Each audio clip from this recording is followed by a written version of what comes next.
Morning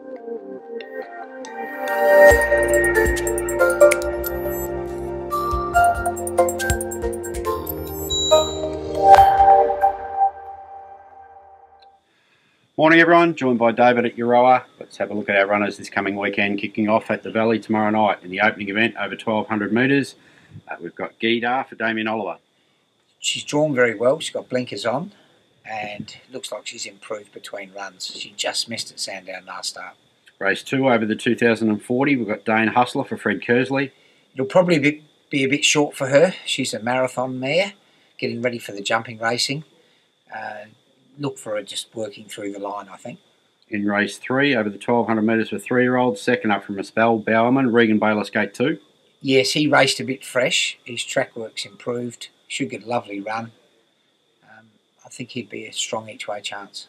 On to race 6, the EJ Witten Stayers final over the 2500.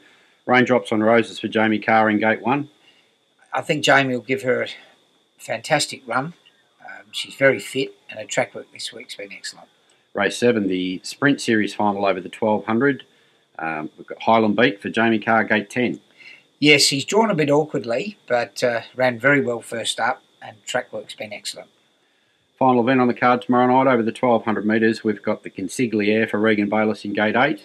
Going up a bit in class, but very fit and in peak form. Across to Adelaide on Saturday in race 3 over the 1100 metres, we have Sullivan Bay, Fred Kersley. She'll strip fitter than last time, ran well first up, and as her prep goes on, she'll just keep getting more consistent. And Murphy's Reward for Jamie Carr. Freshened him up, track work's been excellent, and sort of race where he'll run well off that rating. Race 4 is the listed Cinderella Stakes for the 2-year-olds, Downloads for Paul Gatt. Yeah, she's a valuable fastnet rock filly that we're hoping he can get black type. Her couple of runs in much tougher races were very good in Melbourne. Race 5 over the 1100 metres for the 3-year-olds. First up from a spell, Tycoon Dancer, Fred Kersley. Yeah, he's a gelding. His trial was really good, and I think he'll run well. In the final event on the card at Morphettville over the mile, we've got Honey Steele's Goal, Fred Kersley again. Yeah, getting ready for jumping. Probably the mile will be a bit sharp for him. Up in Sydney on Saturday, we've got a couple of runners. In the Group 2 Sweet Embrace Stakes, we have for 2 for Jason Collett. Yeah, brilliant last start winner. Had a bit of time between runs, so she'll be improved by it. Drawn awkwardly. She'll be ridden patiently from the gate and look for a running at home strongly. And in the Group 1 Surround Stakes over the 1400 metres, after an impressive first up win, Rimram, Karen McAvoy. Yeah, she's trained on really well. First try in Sydney. Probably would be ideal at a mile, but I'm expecting her to be competitive. Back to Flemington. Race 1 is for 2-year-olds up the straight over the 1000 metres. We've got 3 runners. The first is Nomatage. Yes, she's a track and distant winner, beating Sunlight up the straight, so she's pretty good. We also have a debutante, a colt by Sebring out of Lamiriquai called Virtual Insanity. Yes, he's a nice horse. The further the races get, the better it'll be. His last trial was excellent. And we also have a filly debuting by Redute's Choice from Montana Sunset called Absaroka. Yes, going for the black type at a first start. It's a hot little race. I'm hoping she can be competitive and it'll put us on a path to Sydney.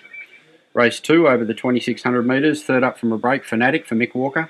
Starting to get fit. This is a final hit out before she goes over for the Adelaide Cup. Race 3 over the 1100 metres. First up from a spell, Hear the Chant for Andrew Mallion. Very happy with the way she's come back. She's a Nakoni mare that is improving with age like he did. Race 4 is the Group 3 Francis Tricity over 1400 for the fillies and mares. First up from a spell, Harlow Gold, Regan Bayless in Gate 2. I'm really happy with this mare. If it's not this week, it'll be very soon. She's carrying a lot more condition. She had a poor prep last time, but I think she's come back the best I've seen her. Race 5, we have a couple of runners over the 2000. The first is All Out of Love, Corey Parrish, Gate 15. Terrible gate. Probably need to get into his rhythm, ridden patiently, and he'll charge home. And Rock to Casbar, Mark Zara, Gate 10. Yeah, he's coming back in distance, but a benchmark 70, 120,000 was too much to resist. Race 6 is the Group 3 Autumn Handicap over 1400 metres. A couple of runners. First run for the stable, Poetic Dream, Regan Bayliss. Yeah, he's the German Guineas winner. He impressed in his trial. I do think he'll run very well. And we also have first up Cool Chap for Damien Lane. Look, he's capable of pulling out a very good first up run. I thought his trial was a fraction below par, but I can tell viewers his gallop after the trial was excellent. Could be a surprise. Race 7 is the Group 1 Australian Guineas over the mile. We've got Murakev for Damien Lane in gate 15. Yeah, he can draw a bad gate, this horse. He's done it all prep, but his 2 runs have been excellent. He's been set for the race. He'll be ridden patiently, and if there's a knockout horse in the race, it might be him coming late. Race 8 is the listed Bob Hoisted Handicap over 1,000 metres. Canny Essent for Regan Bayliss. Yeah, we've taken a fresh approach with him. Going well. At his first up run a month ago, he didn't have much luck. He presented a bit early in the race, but I think he'll sprint well fresh. Final event on the card for 3-year-olds over 1,400 metres. 2 runners. The first is Esther Ark Damien Oliver, gate 12. Awkward gate, but he's come back very well. He'll run a very good race. And Murahib for Corey Parrish in gate 8. Another one just coming into form, and hopefully he'll be close to the mark this weekend.